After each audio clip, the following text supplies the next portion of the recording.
नमस्कार विद्यार्थी मित्रांनो, शुभ प्रभात.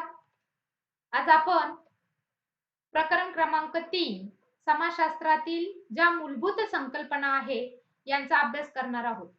विद्यार्थी मित्रांनो, यापूर्वी इयत्ता 11वीतील समाजशास्त्राची 2 प्रकरणं आपण अभ्यासलेली आहेत आणि या दोन्ही प्रकरणांवरती त्या ठिकाणी एक सराव पेपर या ठिकाणी आपण घेणार आहोत.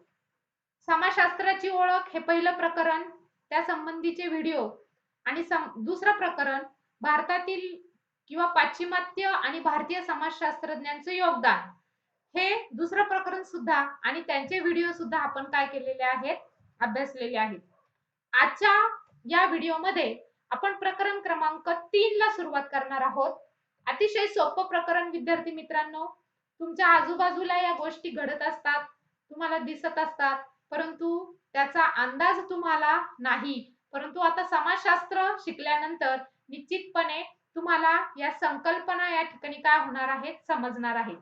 मग समाजशास्त्रातील ज्या मूलभूत संकल्पना आहेत, महत्त्वाच्या ज्या संकल्पना आहेत, त्या संकल्पनांचा अभ्यास आपण या ठिकाणी करणार आहोत.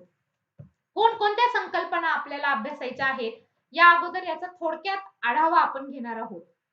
पहिली संकल्पना आहे ती म्हणजे समाज. म्हणजे तुमच्या आजूबाजूला असणारा जो परिसर आहे तो म्हणजे समाज. या समाजाचा अभ्यास या ठिकाणी आपण करणार आहोत. दुसरी म्हणजे समुदाय.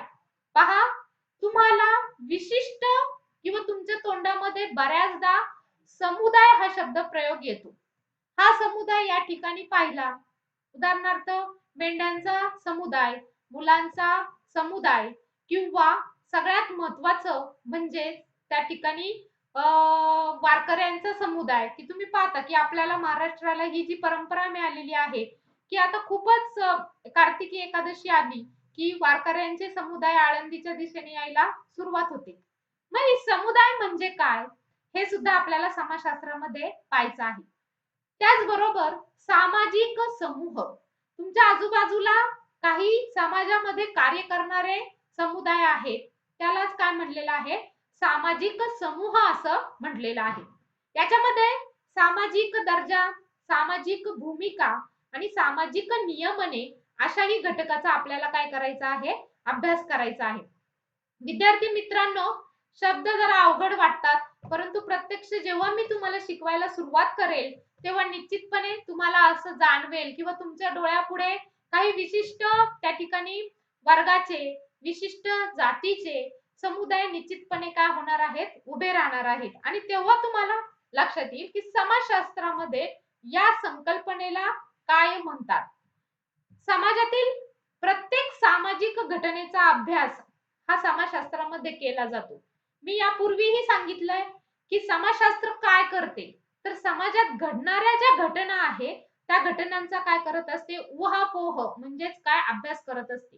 मग समाजातील प्रत्येक सामाजिक घटनेचा अभ्यास समाजशास्त्रात केला जात असल्याने ती एक गुंतागुंतीची संकल्पना आहे किंवा ते एक गुंतागुंतीचं शास्त्र आहे की जे तुम्हाला समजतंय, पण हे असं होतंय हे तुम्हाला लक्षात येत नाही. म्हणून याला काय म्हणलेलं आहे, गुंतागुंतीचं शास्त्र असं म्हणलेलं आहे.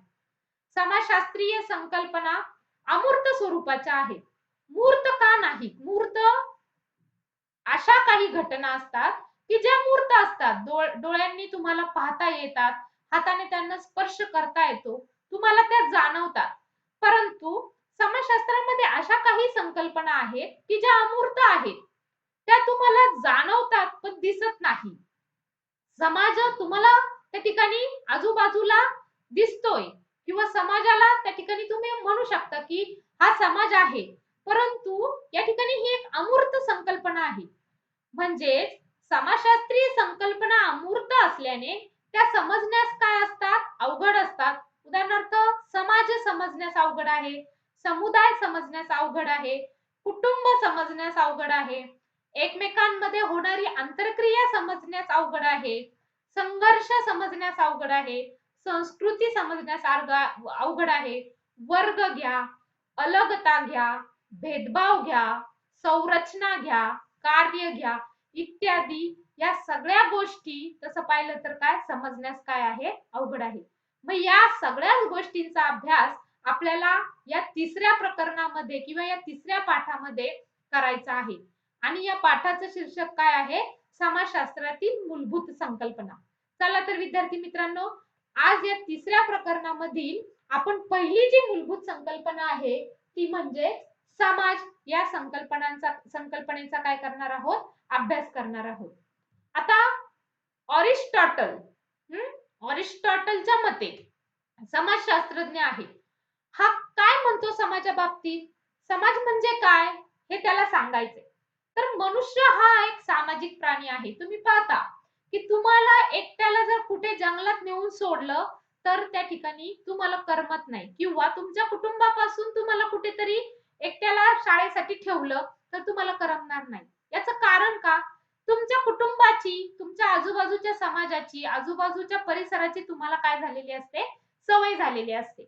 मग अरिस्टॉटल हेच सांगतो, की त्याला त्याच्या मतामध्ये हेच सांगायचंय, की मनुष्य हा काय आहे? एक सामाजिक प्राणी आहे. म्हणजे समाजामध्ये मिसळलेला तो एक प्राणी आहे आणि तो समाजाशिवाय राहू शकत नाही. म्हणजेच ज्या ठिकाणी समाज आहे, त्या ठिकाणी मनुष्याचं काय आहे? अस्तित्व आहे.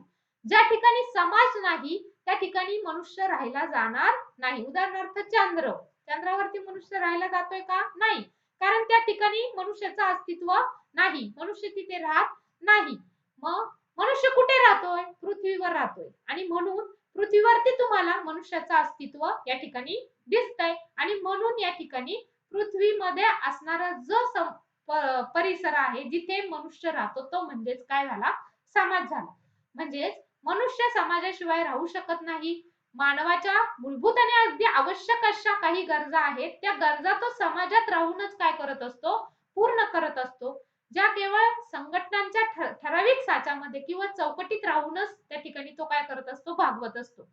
पहा, मनुष्य जीवन जगतो, एक ठराविक साच्यामध्ये तो जीवन जगत असतो आणि या साच्याच्या पलीकडे जाण्याचा जर त्याने प्रयत्न केला, तर हा समाज त्याला काय करत असतो? विरोध करत असतो.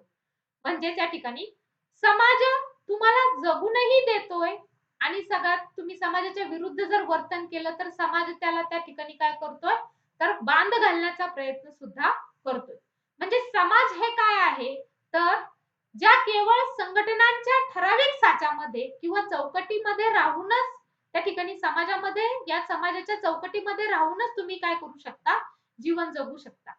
मानवाच्या उत्क्रांतीच्या काळापासून म्हणजे मनुष्याची जशी उत्पत्ती झाली, त्या काळापासून मानवाने जे सामूहिक जीवन निर्माण केलं आहे, त्यास काय म्हणायचं आहे? समाज म्हणायचा आहे.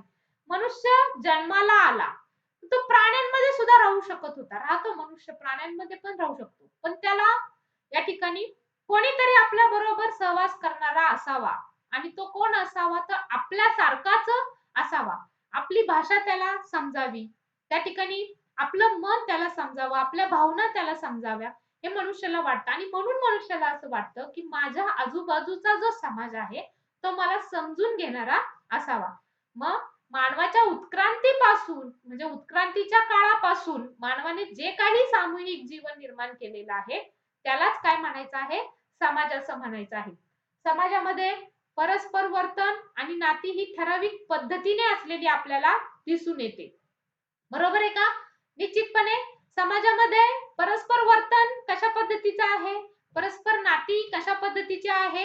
हे आपल्याला समाजामध्ये दिसून येतं. जर एखाद्या किंवा कुटुंबामध्ये आणि शेजारच्या कुटुंबामध्ये वाद असतील, तर त्याच्या समोर राहणाऱ्या व्यक्तींनाही समजतं, की या 2 कुटुंबामध्ये काय आहे? वाद आहे. त्याचं कारण का? त्याच्यामध्ये भाषा बोलली जात नाही किंवा एकमेकांशी बोललं जात नाही. नेहमीच एकमेकांमध्ये स्पर्धा चाललेली असते. एकमेकांबद्दल द्वेष भावना त्यांच्यामध्ये असते. मग समाजामध्ये परस्पर वर्तन आणि नाती ही ठराविक पद्धतीनेच असलेली आपल्याला दिसून येतात.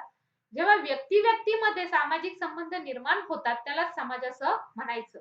आणि ही व्यक्ती समाजामध्येच राहते, समाजामधील जीवन जगते, समाजातील ज्या चौकटी आहे, समाजाचे जे बांध आहे, याचा विचार करून आपलं जीवन काय करत असते? जगत असते. म्हणजे म्हणूनच या ठिकाणी म्हणलेलं आहे, की जेव्हा व्यक्ती-व्यक्तीमध्ये सामाजिक संबंध निर्माण होतात, त्यालाच काय म्हटलेलं आहे? समाज असं म्हटलेलं आहे. या सर्वसामान्य व्याख्या या ठिकाणी विद्यार्थी मित्रांनो आपण पाहिलेल्या आहेत. मग समाजशास्त्रामध्ये समाज ही एक मूलभूत संकल्पना आहे. समाज म्हणजे सोशस. आपण पाहिलं पहिल्या प्रकरणामध्येच पाहिलं, की हा काय आहे सोशस हा काय आहे लॅटिन शब्द आहे आणि या लॅटिन शब्दापासून या ठिकाणी काय झालेला आहे सोशिओलॉजी हा शब्द बनलेला आहे. ज्याचा अर्थ सहयोगी किंवा सहकारी असा होतो. म्हणजेच सहयोगी आणि सहकारी म्हणजेच कोण तर मित्र मैत्री असं त्या ठिकाणी आपल्याला अभ्यास करता येतो. मग त्या ठिकाणी सोशस या शब्दापासून सोशिओलॉजी हा शब्द बनलेला आहे ज्याचा अर्थ सहयोगी किंवा मैत्री असा होतो. जॉर्ज सिमेन यांनी सोशिओलॉजी किंवा जॉर्ज सिमेन्स यांनी सोशबिलिटीला महत्व दिलेलं आहे म्हणजे सहकार्याला महत्व दिलेलं आहे मैत्रीला महत्व दिलेलं आहे. याचाच अर्थ मानवाला इतरांच्या सोबत किंवा समूहात राहणं महत्वाचं वाटतं. तो इतरांच्या सोबत राहतो आपलं जीवन जगतो त्यांच्याशी मैत्री करतो त्यांच्याशी नातेसंबंध प्रस्थापित करतो. मग समाज या शब्दाची उत्पत्ती मोठी आहे की समाज कसा निर्माण झाला एका एका व्यक्तीपासून या ठिकाणी या समाजाची निर्मिती झालेली आहे. मग हा शब्द सर्वसामान्यांच्या माहितीचा आहे. लोक याचा वापर अगदी सहज आपल्या रोजच्या जीवनामध्ये करताना आपल्याला दिसतो. उदाहरणार्थ आर्य समाज घ्या, आदिवासी समाज घ्या, महिला समाज घ्या किंवा सहकारी समाज घ्या, वारकरी समाज घ्या किंवा त्या ठिकाणी विशिष्ट जातीचा समाज घ्या. जातीपाती भारतामध्ये मानल्या जातात. विविध धर्माचा समाज घ्या. अशा पद्धतीने समाज हा शब्द आपल्या वारंवार तोंडामध्ये येत असतो. मग समाजशास्त्राचा खरा अर्थ जाणून घेणं या ठिकाणी अतिशय महत्वाचं आहे. बहुतेक वेळा समाज म्हणजे सोसायटी आपण म्हणतो. ही एक सोसायटी किंवा ही एक संघटन, हा एक समूह असा सुद्धा समाजाचा अर्थ त्या ठिकाणी वापरला जातो. उदाहरणार्थ peoples education society, Deccan education society, त्यानंतर आयडियल हाऊसिंग सोसायटी अशा पद्धतीने सोसायटीला नावं दिलेली असतात. मग सोसायटी म्हणजेच काय तर समाज. मात्र अशा प्रकारचा अर्थ समाजशास्त्रामध्ये गृहीत धरला जात नाही हे सगळ्यात महत्वाचं. तुमच्या तोंडामध्ये वारंवार हा शब्द येतो म्हणजे सोसायटी येतो त्यानंतर समाज येतो सगळ्यात महत्वाचं की अतिशय महत्वाचं घटक म्हणजे संघटना येतो समूह येतो. परंतु हे अर्थ आपण जरी दैनंदिन जीवनामध्ये वापरत असलो तरी असा अर्थ या ठिकाणी घ्यायचा नाही. जर समाजशास्त्रामध्ये समाजाचा अर्थ आपल्याला पाहायचा असेल तर समाज ही संज्ञा वापरत असताना त्याला विशिष्ट अर्थ असतो ज्यामध्ये तो शब्द वापरण्यामागे काही विशिष्ट वैचारिक विचार असतो. आपण भौतिक शास्त्रामध्ये काही संज्ञा वापरतो त्याप्रमाणे समाजशास्त्रामध्ये सुद्धा काही संज्ञा वापरलेल्या आहेत की ही अंकी संज्ञा किंवा ही विशिष्ट संज्ञा या ठिकाणी वापरली तर तिचा अर्थ काय होत असतो बदलत असतो. त्या पद्धतीने समाजशास्त्रामध्ये समाज ही संकल्पना वापरत असताना सुद्धा त्या विशिष्ट घटकासाठी ती संकल्पना काय केलेली असते वापरलेली असते. म्हणजे दैनंदिन जीवनामध्ये जरी आपण म्हणत असलो की महिला समाज पुरुष समाज वारकरी समाज असं जरी आपण म्हणत असलो तरी त्या ठिकाणी या समाज या घटकाचा अंतर्भाव समाजशास्त्रामध्ये होत नाही.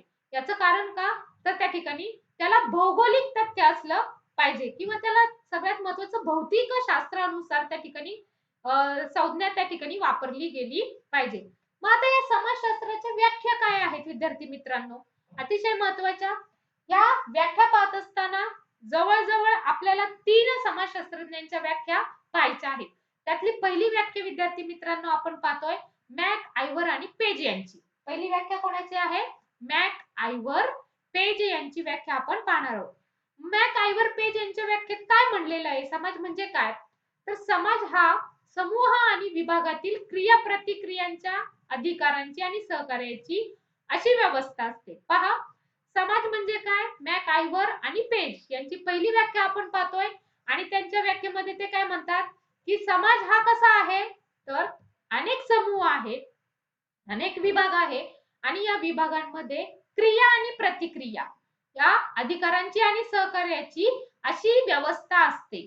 म्हणजेच अधिकारही असतो सहकार्यही असतं आणि सगळ्यात म्हणजे एकाने क्रिया केली तर त्या ठिकाणी दुसरी प्रतिक्रिया येत असते की ज्यामुळे काय होतं मानवी वर्तन आणि स्वातंत्र्य यावरती काय होत असतं नियंत्रण येत असतं. पहा, अतिशय महत्वाची व्याख्या आहे. आपण पहिली व्याख्या या ठिकाणी पाहतोय. मॅक आयव्हर आणि पेज यांची व्याख्या पाहतोय. समाज हा अनेक समूह आणि विभागातील क्रिया-प्रतिक्रियांची, अधिकारांची आणि सहकार्याची अशी व्यवस्था आहे की ज्यामुळे मानवी वर्तन आणि स्वातंत्र्य यावरती काय येत असतं? नियंत्रण येत असतं.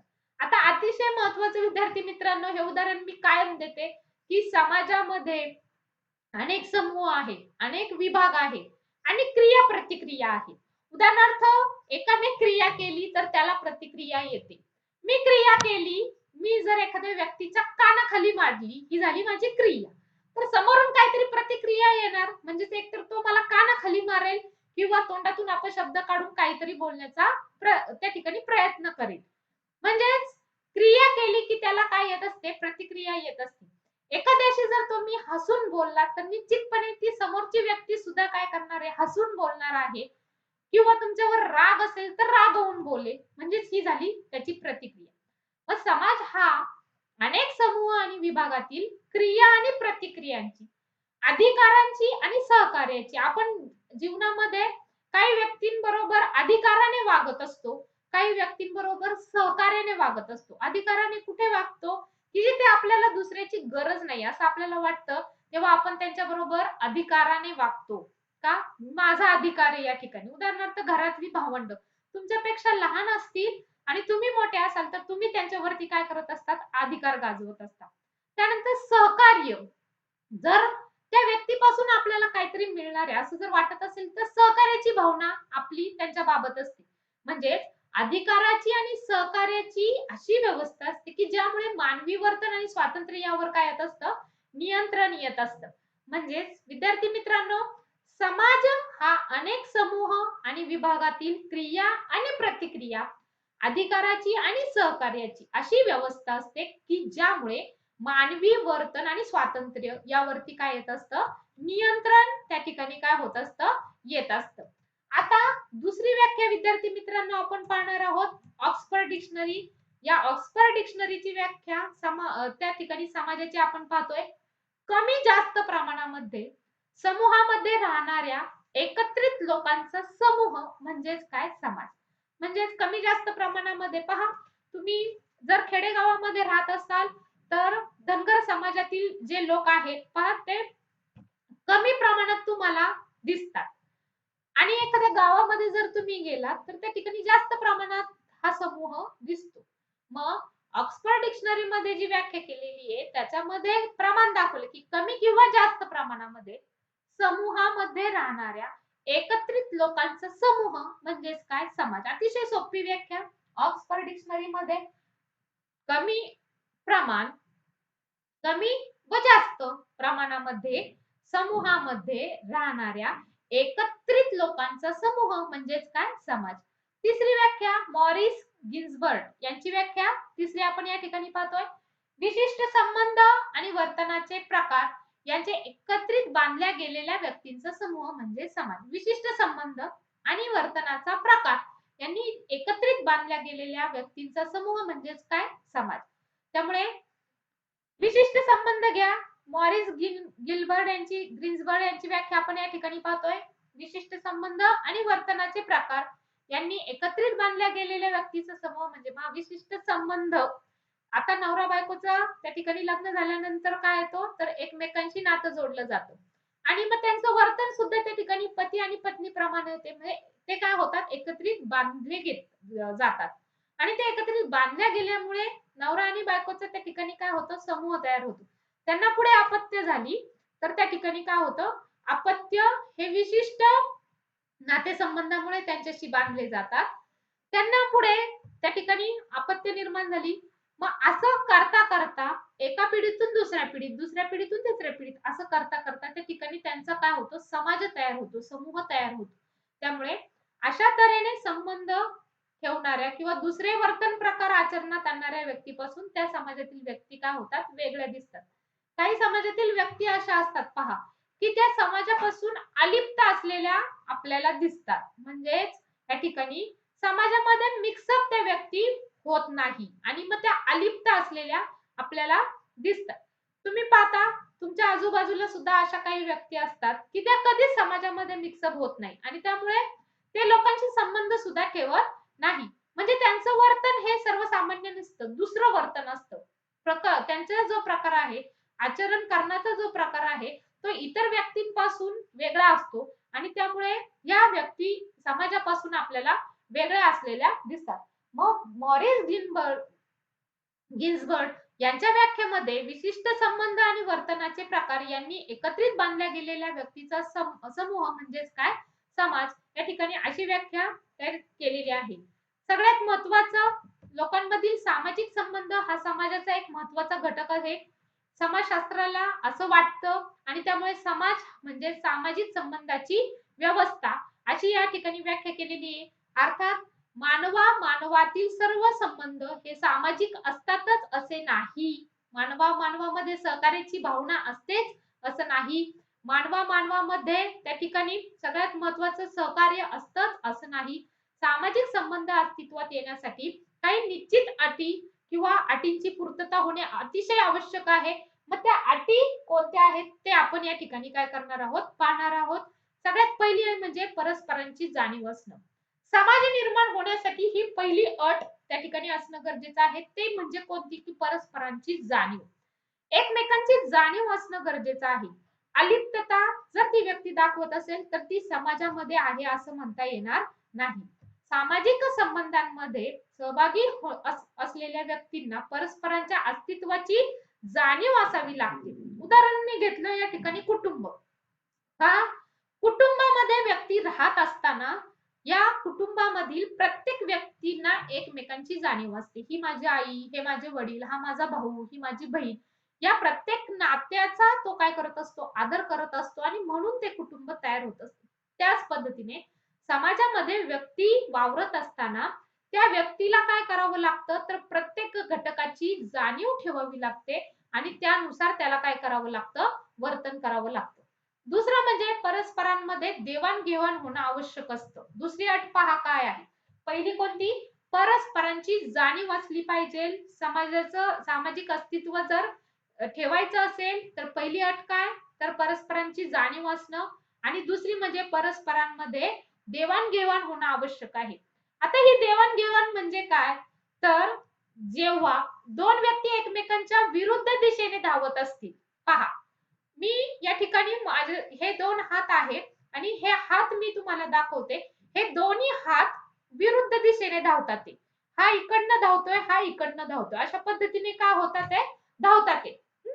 मग या ठिकाणी जेव्हा एक व्यक्ती आणि दुसरी व्यक्ती एकमेकांच्या विरुद्ध दिशेने धावत असते, तेव्हा त्यांच्या एकमेकांच्या अस्तित्वाची जाणीव असणं गरजेचं आहे, की आता ही व्यक्ती समोरून आली तर मला थोडंसं इकडं गेलं पाहिजे. जर समोरासमोर जाण्याचा प्रयत्न केला तर निश्चितपणे त्यांच्यामध्ये काय होणार आहे, धडक होणार आहे किंवा संघर्ष होणार आहे. तर समाजामध्ये जीवन जगत असताना सामाजिक संबंध प्रस्थापित करत असताना व्यक्तीमध्ये देवाणघेवाण होणं गरजेचं आहे.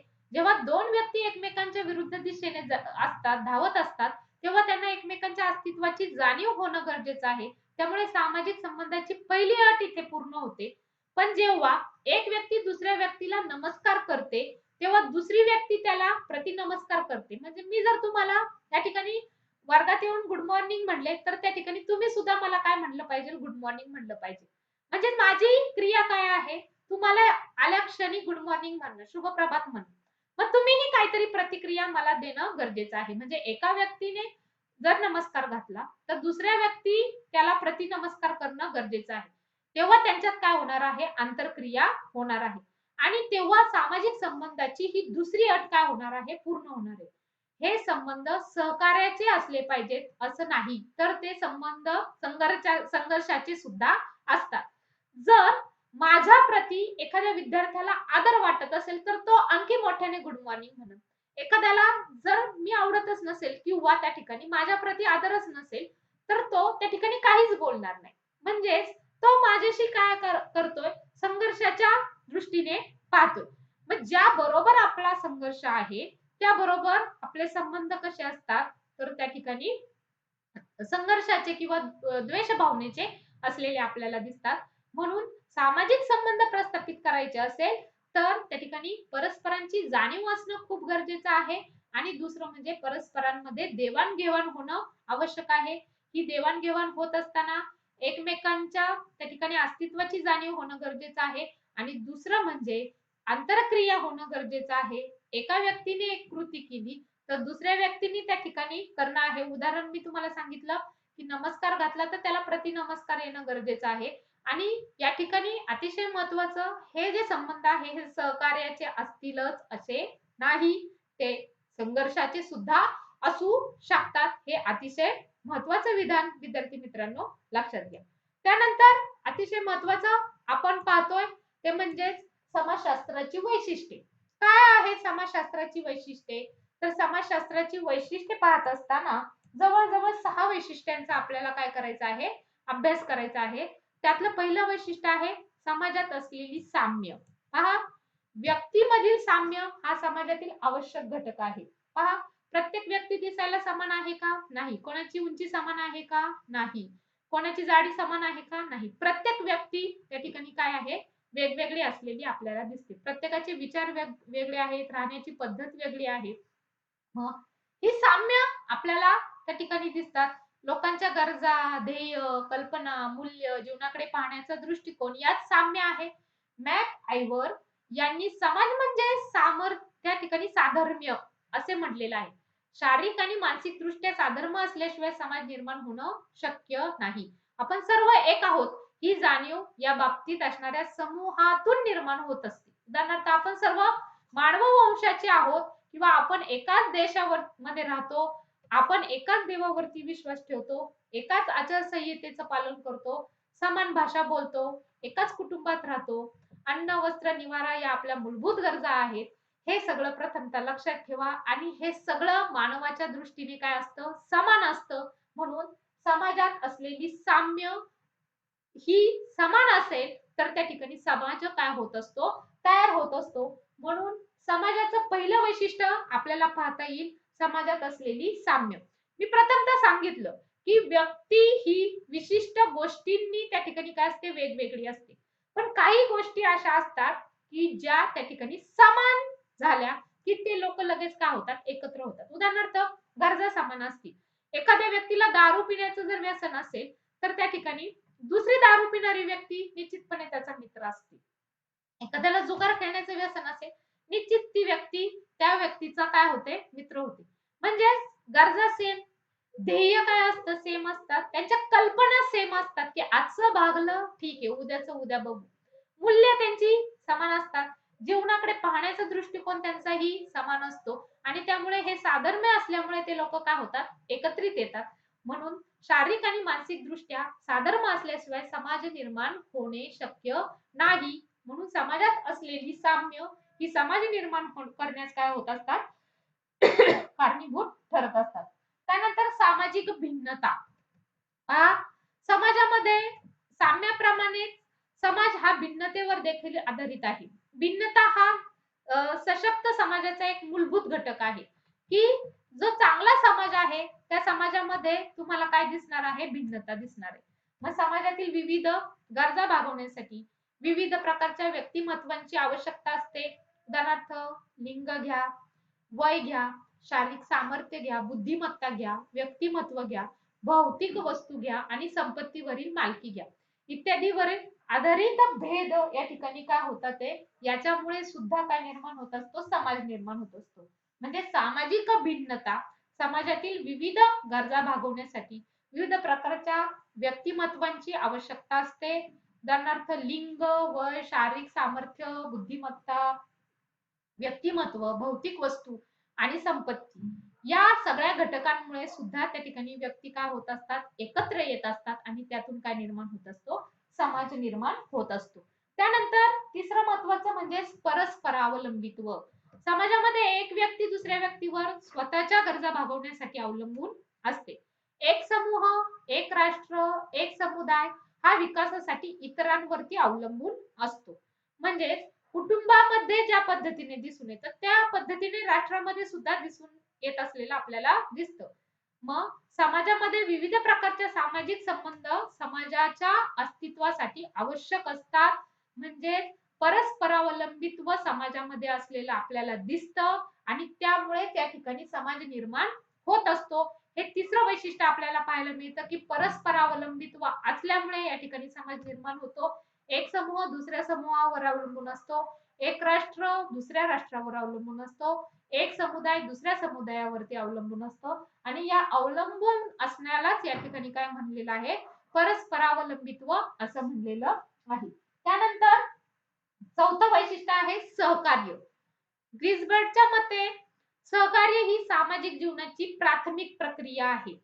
ज्या कुटुंबामध्ये सहकार्याची किंवा ज्या समाजामध्ये सहकार्याची भावना नसेल, सहकार्य करण्याची वृत्ती नसेल, सहकार्याशिवाय समाजाचे अस्तित्व अशक्य आहे. लोक प्रत्यक्ष आणि अप्रत्यक्षपणे एकमेकास सहकार्य करतच असतात आणि या सहकार्यातूनच काय होत असतो, समाज निर्माण होत असतो. म्हणून ब्रिजबर्डच्या मते सहकार्य ही सामाजिक जीवनातील प्राथमिक प्रक्रिया आहे. सहकार्याशिवाय समाजाचे अस्तित्व नाही. लोक प्रत्यक्ष आणि अप्रत्यक्षरित्या एकमेकांना काय करत असतात, सहकार्य करत असतात. त्यानंतर सगळ्यात महत्वाचं नियमनात्मकता. पहा, लोकांचे समाजातील वर्तन समाज यंत्रणेकडून काय होत असते, मूल्यांकित होत असते. म्हणजेच समाजामध्ये विविध प्रकारचे नियम आहेत आणि या नियमामध्ये राहूनच आपण समाजामध्ये जीवन जगत असतो. समाजाने आपल्याला काही नियंत्रण घालून दिलेली आहेत आणि या नियंत्रणाचं पालन, या नियमांचं पालन करूनच आपण आपलं जीवन व्यतीत करत असतो. या नियमांच्या साधनांनाच नियमने असं समाजशास्त्रामध्ये म्हणलेलं आहे. पहा, हे जे नियंत्रण आहे हे समाजातून आपल्याला मिळत असतं आणि या नियंत्रणांच्या साधनांनाच काय म्हणलेलं आहे समाजशास्त्रामध्ये, नियमने असं म्हणलेलं आहे. मग लोकांचे समाजशास्त्रातील जे वर्तन आहे ते समाज यंत्रणेकडून मूल्यांकित होत असतं आणि नियंत्रित केलं जात असतं आणि या नियंत्रणांच्या साधनांनाच काय म्हणलेलं आहे, नियमने असं समाजशास्त्रामध्ये म्हणलेलं आहे. नियमने ही कायमच समाजातील चुकीचं जे वर्तन आहे किंवा समाजाला ज्या घातक कृती आहेत त्या कृतींना नियंत्रित करत असते. म्हणजेच नियमने समाजाला काय करत असते, संरक्षित करत असते, संरक्षण देत असते किंवा हे करू नये, हे करा, असं ही नियमने सांगत असते. म्हणून या ठिकाणी समाजशास्त्रामध्ये नियमन खूप महत्वाचं आहे. ज्या ठिकाणी लोकांचं किंवा समाजाचं नियमन करायचं असेल, नियंत्रण करायचं असेल, त्या ठिकाणी समाज काय करत असतो, ही नियंत्रणे घालून देत असतो आणि त्यातूनच काय होत असतो, समाज निर्माण होत असतो.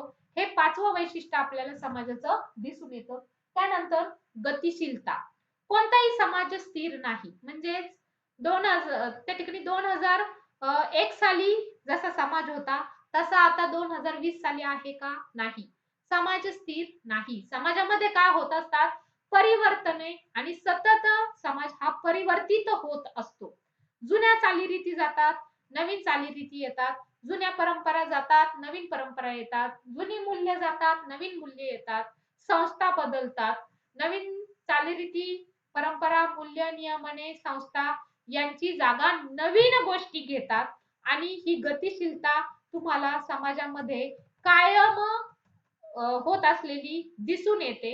म्हणजेच सगळ्यात महत्वाचं या ठिकाणी वैशिष्ट्य, समाज हा गतिशील आहे, समाज हा स्थिर नाही. विद्यार्थी मित्रांनो, आता आपण समाजशास्त्रातील ज्या मूलभूत संकल्पना आहेत त्यातली पहिली संकल्पना म्हणजे समाज पाहिली. त्याच्या जवळ-जवळ 3 समाजशास्त्रीय व्याख्या पाहिल्या आणि जवळ-जवळ 6 वैशिष्ट्य पाहिली. पहिलं समाजात असलेले साम्य, याच्यामुळे समाज तयार होतो. सामाजिक भिन्नता आहे समाजामुळे, यामुळे समाज तयार होतोय. परस्परावलंबित्व आहे, त्यामुळे समाज निर्माण होतोय. सहकार्याची भावना आहे, त्यामुळे समाज निर्माण होतोय. नियमनात्मकता आहे, त्यामुळे समाज तयार होतोय आणि सगळ्यात महत्वाचं जे 6वं वैशिष्ट्य आहे म्हणजे समाजामध्ये काय आहे, समाज हा गतिशील आहे आणि त्यामुळे या ठिकाणी गतिशील समाज आपल्याला आपल्या आजूबाजूला दिसतोय. जसा पूर्वी समाज होता तसा आपल्याला आता दिसत नाही. त्याच्यामध्ये काही ना काहीतरी बदल झालेला आहे. विद्यार्थी मित्रांनो, या पुढचा जो घटक आहे समुदाय, हा घटक आपण पुढच्या व्हिडिओमध्ये काय करणार आहोत, अभ्यासणार आहोत. हा घटक पुन्हा एकदा तुम्ही घरी त्याचं काय करायचे, रिव्हिजन करायचे आहे. आणि अतिशय महत्त्वाचा 8 मार्काला प्रश्न किंवा 2 मार्काला व्याख्येसाठी प्रश्न विचारलेला असतो. समाज म्हणजे काय? किंवा समाजाची वैशिष्ट्ये टिपा द्यायला सुद्धा प्रश्न असू शकतो. समाजाची वैशिष्ट्ये स्पष्ट करा. ही 6ही वैशिष्ट्ये तुम्हाला त्या ठिकाणी लिहिता आली पाहिजेत. धन्यवाद विद्यार्थी मित्रांनो.